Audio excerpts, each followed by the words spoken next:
네, 라피톡에 오신 여러분을 환영하고 축복합니다. 오늘 응답받는 기도 두 번째 시간, 한나의 기도, 주를 의지하는 모든 자들에게 주는 메시지입니다. 함께 말씀 읽어볼까요?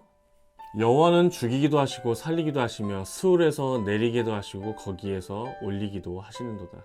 여호와는 가난하게도 하시고 부하기도 하시며 낮추기도 하시고 높이기도 하시는도다.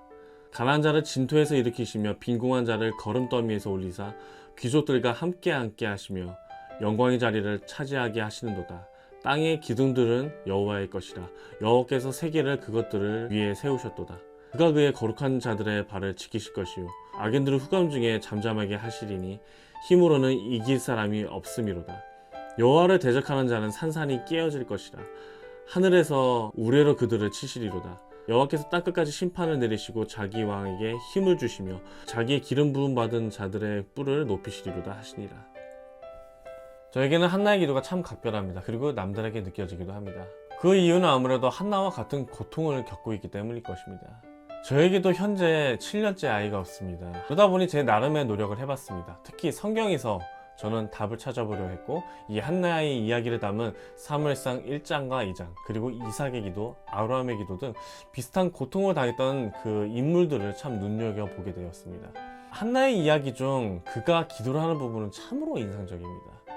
억울하고 분통한 심정으로 실로로 올라갑니다. 그리고 엘리 제사장과의 일화는 저로 하여금 기도에 대해서 좀 생각을 많이 해보게 했고요. 그리고 기도는 이렇게 해야 된다는 식으로 많이 들었던 내용입니다. 정말 죽어라 기도해야 한다. 분통한 사람은 저 정도로 기도해야 응답을 받는다. 하나님께서 응답하시는 기도는 바로 저런 것이다. 애를 낳으려면 저 정도는 기도해야 응답을 받는다. 저는 저 이야기를 공감하는 당사자로서 정말 많이 매달렸던 기도의 방법입니다. 그래, 저렇게 기도하면 들어주시겠지. 불쌍해서라도 들어주시겠지. 이 정도로 기도하면 들어주시겠지. 이 기도를 가지고 응답받았다 하는 분들도 저는 많이 봤습니다. 그리고 마치 기도의 표본이라도 되느냐 저에게 관건하는 목사님들도 많이 봤습니다. 저는 사뭇 궁금해졌습니다. 이게 맞는 걸까? 사무엘상의 1장의 그 기도는 그렇게 적용하는 것이 맞는 걸까? 제 스스로도 좀 의문이었습니다. 한나처럼 억울하면 죽을 때까지 기도하고 목회자에게 약속을 받고 그것을 의심치 않고 진행한다면 복을 받는다? 1장의 핵심의 이야기가 바로 그것인가?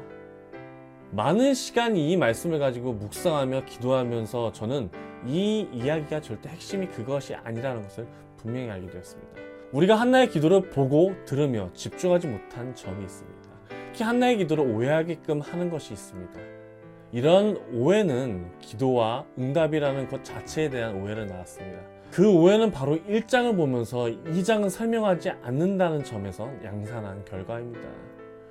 그리고 사무엘상 1장이 갖고 있는 성경의 흐름을 전혀 고려하지 않는 점에서 바로 이러한 오해를 확고하게 만들었죠. 이 사무엘상 1장의 위치는 누가 뭐래도 사사시대의 마지막 시기입니다.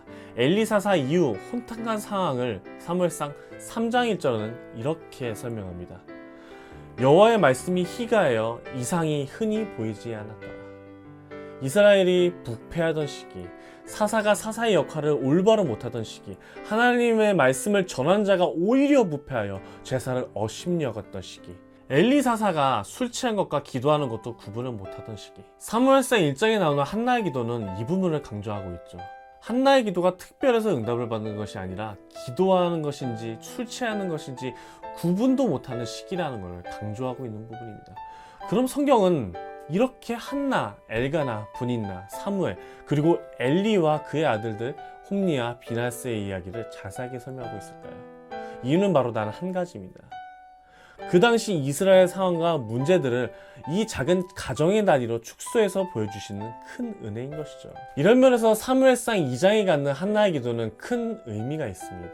바로 2장을 통해서 한나의 기도가 갖는 의미, 응답받는 기도의 원리를 이렇게 이해할 수 있을 것입니다. 2장에서의 한나의 기도는 정말 독특한 것은 자신의 이야기를 기도에 자세히 녹여내고 있지 않다는 점입니다. 그녀의 기도의 대부분은 오직 하나님을 찬양하며 하나님께서 이 세상의 주관자이며 그분이 모든 것을 하셨다입니다.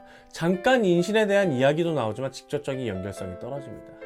그의 기도의 주목적은 모든 기도의 응답은 오직 하나님께만 달려있다는 점을 계속 강조하고 있다는 점이죠. 바로 이 점입니다. 우리가 기도의 특별 케이스를 들어 이렇게 하면 응답받는다, 이렇게 하면 반드시 들어주신다, 하나님께서 들어주시는 기도에는 따로 있다 라는 식으로 약을 팝니다. 물론 특별한 케이스나 어떤 경우에는 이런 기도가 필요할 것이라는 것은 저도 인정하는 바입니다. 하지만 분명히 말씀드립니다. 특별히 응답을 잘 받을 수 있는 기도의 방법은 존재하지 않습니다. 기본적으로 기도는 하나님께서 다 들으시고 응답하십니다. 그리고 기도에 대한 응답은 모두 이루어집니다. 애초에 응답 없는 기도란 없습니다. 왜냐하면 무응답도 응답이기 때문이죠. 다만 그 응답이 나에게 마음에 들지 않는 것 뿐입니다. 그래서 우리가 한나의 기도를 통해 집중해야 할 것은 바로 단 하나, 주를 의지하는 자에게 주는 강력한 희망의 메시지라는 점이죠. 모든 일의 주관자는 하나님이시다. 그를 의지하라. 그분만이 우리의 모든 것이 되신다. 어떤 특별한 기도가 하나님을 움직이는 것이 아니라 그분을 의지하는 모든 이에게 주신다 하는 점이죠. 이 영상을 보는 여러분, 뭔가 특별한 응답이 있기를 바라시나요? 어떤 영험한 기도의 방법이 있기를 바라시나요? 단언컨대 그런 건 없습니다. 특별히 누군가의 기도를 더 잘 들으시고 그 방법을 선호하신다면 그런 기도야말로 정말 주문에 지나지 않습니다. 하나님을 믿고 의지하는 모든 이들의 기도는 하나님께서 반드시 들으시고 응답하십니다. 이 공의로우신 하나님을 우리가 강력히 믿으시기 바랍니다. 응답받는 기도 두 번째 시간, 한나의 기도, 주를 의지하는 모든 자들에게 주는 메시지였습니다. 마지막으로 닭살 돋는 목사 함께 묵상하길 원합니다.